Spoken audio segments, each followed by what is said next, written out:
E aí, já pensou em ganhar muito dinheiro com um canal de corte igual esse daqui que você está assistindo? No primeiro link da descrição temos um aulão para você que quer começar um canal de cortes e faturar muito aqui na internet. Também teremos planilhas que irão te ajudar na hora de organizar a produção do seu canal. Tá esperando o quê?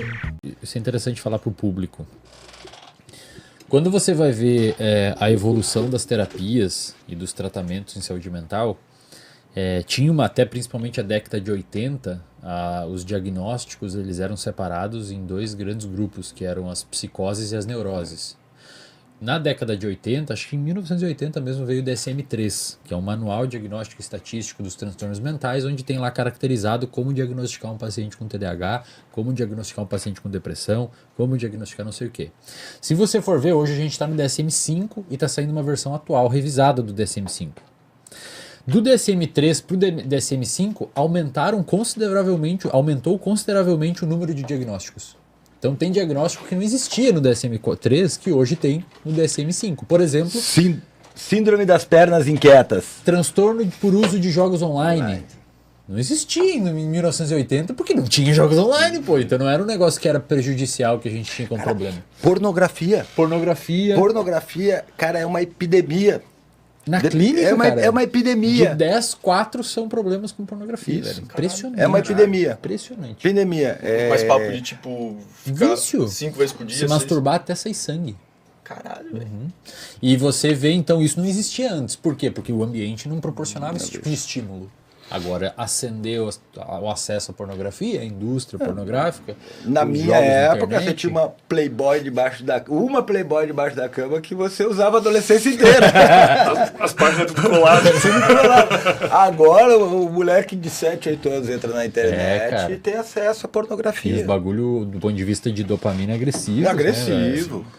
Então, pensa assim, você entende? Conforme a sociedade foi... se desenvolvendo, os sintomas começaram a surgir em maior espectro e, portanto, os cientistas tiveram que começar a categorizar. Então, essa pessoa aqui tem problemas de uso de jogos, essa pessoa aqui tem problema com pornografia, essa pessoa aqui tem problema não sei com o quê, os transtornos alimentares, etc. Por quê? Porque o ambiente mudou, de certa forma começou a causar disfunções nas pessoas e de certa forma a gente precisou categorizar essas disfunções dentro do manual. Agora pensa no metaverso. Não, eu acho que vai cagar a cabeça de todo mundo. Vai surgir umas 100 novas... Agora pensa só, olha que interessante. Ao mesmo tempo que os quadros diagnósticos foram se ampliando no ponto de vista de número, então você começou antes, tinha, sei lá, 2 transtornos depressivos, hoje tem 5, tem vários tipos de depressão. Antes tinha o bipolar tipo 1 e tipo 2, hoje tem vários, é um espectro bipolar. Antes o toque era dentro da ansiedade, hoje não é mais. Então a gente está tentando categorizar de várias formas as disfunções comportamentais. Junto com isso, os pesquisadores clínicos em psicologia começaram a desenvolver vários tipos de processos de psicoterapia que tentavam se encaixar melhor em cada quadro diagnóstico. Então você tem alguns tipos de psicoterapia, como a TCC clássica, a terapia cognitivo-comportamental clássica, que se enquadram muito bem para tratar pacientes com depressão, transtorno de ansiedade, etc. Tem umas terapias como, por exemplo, aceitação e compromisso, que é como se fosse uma vertente da TCC clássica, que chamam de terceira onda, que funciona muito bem para pacientes com dor crônica. Tem uma terapia chamada de comportamental dialética, que é também uma vertente da TCC clássica, que funciona muito bem para pacientes com transtorno de personalidade borderline. Terapia dos esquemas. Terapia dos esquemas para transtornos de personalidades em geral. Então, foram evoluindo também as estratégias de intervenção. Só que olha que interessante, cara. Se eu não me engano, em 2021, 2 grandes sujeitos que ajudaram a sustentar a existência dessas terapias de terceira onda, que a gente chama, que é o Hoffman e o Reis, publicaram um artigo sugerindo que, na realidade, o futuro da psicologia provavelmente vai ser tratar processos disfuncionais e não mais diagnóstico. Isso. Cara, até agora a psicologia estava se preocupando em tratar diagnóstico. E quem foi meu aluno vai lembrar isso. Porque eu sempre falo isso. Eu digo, cara, eu tenho até curso de psicopatologia, mas eu não dou diagnóstico. Porque eu não preciso dar o diagnóstico para saber o que eu tenho que tratar. Certo? Só trata o sintoma. O diagnóstico, não, eu trato o comportamento. O sintoma é um comportamento que não está ajustado numa relação de custo, benefício e funcionalidade. certo? Mas o diagnóstico ele é importante para a conversa entre diferentes áreas. Pesquisadores. Diferentes áreas, Precisa classificar catalogar grupos, as coisas pra... precisa ter um catálogo, um design mais ou menos geral do que é, sei lá, um transtorno obsessivo compulsivo. Só que quando você trabalha com o paciente diretamente, você vai ter 10 transtornos obsessivos compulsivos. Cada um com uma característica diferente.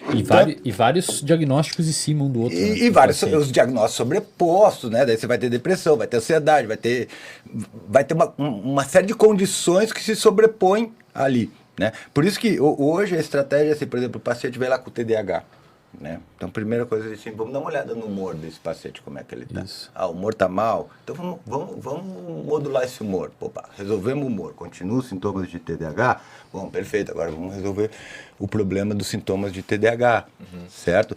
Porque, de uma certa maneira, essa sobreposição também atrapalha essa definição. Você não tem as fronteiras certinhas de um ou de outro sintoma. O diagnóstico, ele evolui no caso de muitos pacientes. Certo? Os pacientes vão trocando diagnóstico na medida em que eles vão até evoluindo dentro do processo clínico, porque as demandas também evoluem. Pô, então, na real, eu queria saber por que é o futuro da psicologia e isso não é o Pensa presente assim, já. Pensa assim, ó. Boa pergunta. Pensa assim, ó. Existe sintomas que são sintomas transdiagnósticos. Então você vai ver que um paciente, por exemplo, vai ter reatividade emocional, pouco controle emocional, tanto no paciente com TDAH, quanto no paciente com depressão, quanto no paciente com transtorno de ansiedade, quanto no paciente com toque, quanto em outro tipo de transtorno. Então existe uma série de sintomas que eles são transdiagnósticos, eles permeiam os diagnósticos do paciente.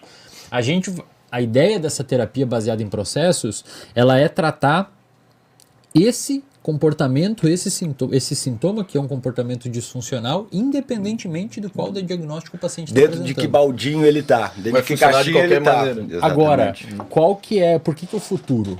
Primeiro, porque, embora a gente já utilize isso na clínica, e acho que é mais ou menos, inclusive no artigo desses autores, eles falam que é meio que voltar a fazer análise funcional. Eles dizem eles escrevem análise funcional. Ele fala, vamos voltar a fazer análise funcional. Que é o quê? Ver a função do seu comportamento. Por que você bebe álcool? O beber álcool tem uma função. Por que você transgride regras? Por que você transgride regras passando a sinaleira? Tem uma função. Seu comportamento tem uma função. Que é isso que eu falei, né? Do dizer, por que a gente está aqui? Porque eu acho legal. Não é porque eu acho legal. Porque Tem uma função. Exato. Essa é a função. Se não tivesse essa tem uma função. Todo comportamento tem uma função. Você não se comporta sem ter função. Você não emite um comportamento sem que ele tenha uma função de realizar alguma coisa ou evitar um problema. Eu uso um exemplo, sabe? Eu adoro fazer piadas quando eu estou dando aula, né? Eu tenho um exemplo que eu digo assim, para explicar a funcionalidade do comportamento, eu digo, por exemplo, dizer eu te amo. Dizer eu te amo vai depender do contexto, tem uma função. Por exemplo, se é uma gatinha que você está ali, ela está, você quer comer ela, você diz eu te amo. Né? Eu te amo. Conseguiu. A função dele é essa. Agora, se você está, sei lá, casado, namorando por 10 anos, vai sair de casa aquele beijinho e dizer eu te amo, papai. Tem outra função. Você quer fugir do rolê. O mesmo comportamento. Tem outra função, o mesmo comportamento. Então, o que acontece? As pessoas olham muito para a forma do comportamento e esquecem de olhar para a função. Quando você começa os meus clientes estão de saco cheio de ouvir uma coisa que eu falo para eles. Tá, mas o que você ganha e o que você perde com isso? Porque quando eu pergunto o que você ganha e o que você perde com isso, ele tem que ir para a função. Porque senão ele fica justificando, que nem você ficou justificando, dizendo, não, eu gosto aqui por causa do conhecimento, porque não sei o quê, não sei o quê. Eu provocava meus alunos na psicologia, muitos deles vão se lembrar, espero que eles estejam assistindo. Não, deixa eu trocar aqui o canal. Mas eu provocava com eles, por que vocês vocês vieram para aula? Daí eles diziam assim, porque a gente quer conhecimento, quer ser um psicólogo melhor, meu pai mandou, não sei o quê. Provavelmente o pai mandou. Daí eu dizia assim, e vocês acham que se eu tirar a chamada, a obrigatoriedade da presença, vocês acham que vocês vão vir para aula? Não, vamos sim. Cara, eu fiz esse experimento. Primeira semana, diminuiu 50% dos alunos em sala de aula. A tua aula era um laboratório. Segunda, sempre foi. A psicologia é um laboratório. Segunda semana, tinha 1/4 dos alunos em sala. Terceira semana, tinha 3 alunos que se revezavam. Pra não deixar o professor mal. sozinho, assim, Isso. pra, tipo, não deixar. Puta, o professor deve estar lá sozinho, eu vou lá. Isso. Não é conhecimento. Conhecimento é a justificativa que eu dou pra mim mesmo, porque é muito mais bonito eu dizer pra mim e pros outros que eu tô aqui porque o conhecimento, porque a gente bota valor em adquirir conhecimento. Mas ele tá cagando pra conhecimento. A gente quer poder. A gente quer ter capacidade de ter um salário. Isso, a gente não tá ter ali tempo. Cara, mas cada um é um. Eu não concordo 100% com isso, cara. Não, Tipo cada assim, um vai ter uma função. tem Cada um gente- vai ter uma função. Eu, por exemplo, o que eu falei de estar aqui, eu não vejo essas funções assim tão supérfluas, cara. Eu gosto, eu sinto um prazer incrível em entretenimento intelectual. Mas o Maravilha. teu prazer Muito incrível não ia controlar isso o tempo todo. Ele tem Precisa baixa do amplitude, dinheiro, ele do tem ego. baixa amplitude E de outra, tem alguns reforço. convidados que talvez você não tenha isso. E aí, por que você continua vindo? Que Por que feio você isso. continua vindo? Entendeu? Então, assim, a psicologia hoje, ela tá evoluindo ou voltando para essa ideia de fazer cada vez mais isso, cara. Vamos olhar o comportamento do paciente, ver a função de determinados comportamentos e por que aquilo está sendo sustentado.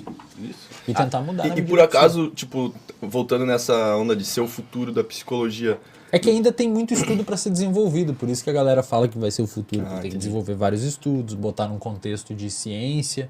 Porque pensa assim, como é que... Olha que interessante, até para os alunos de psicologia em casa. Como o Fábio falou, qual que é uma das funções do diagnóstico? Caracterizar um grupo de pessoas. Porque todas aquelas... Você está dizendo que todas as pessoas daquele grupo têm isso, que é depressão. Então você tem um manual que tem 5, 6, 7 sintomas, que aquelas pessoas têm que ter aqueles sintomas por um determinado tempo para ser considerado com depressão. Eu publico um artigo dizendo que uma terapia específica funcionou para depressão. Quando uma pessoa vai reproduzir, ela olha lá no meu materiais e métodos do artigo e vê que eu usei o DSM-5 para dizer qual tipo de depressão que eu estou tratando naquele estudo. Um cara lá da China, lá da Itália, lá dos Estados Unidos, vai falar, bom, ele usou o DSM-5, então eu vou tentar repetir o estudo dele e vou ter que usar o DSM-5 também. Quando você vai fazer uma análise funcional, já é um pouco mais complicado, porque é um tratamento muito direcionado ao indivíduo. Então é difícil você caracterizar um grupo de pessoas que apresenta a mesma disfunção nos comportamentos específicos. Então cria-se um gargalo metodológico do ponto de vista de estudos em psicologia. Por isso que a ideia é que seja o futuro. Ainda está se desenvolvendo essas novas técnicas de estudo.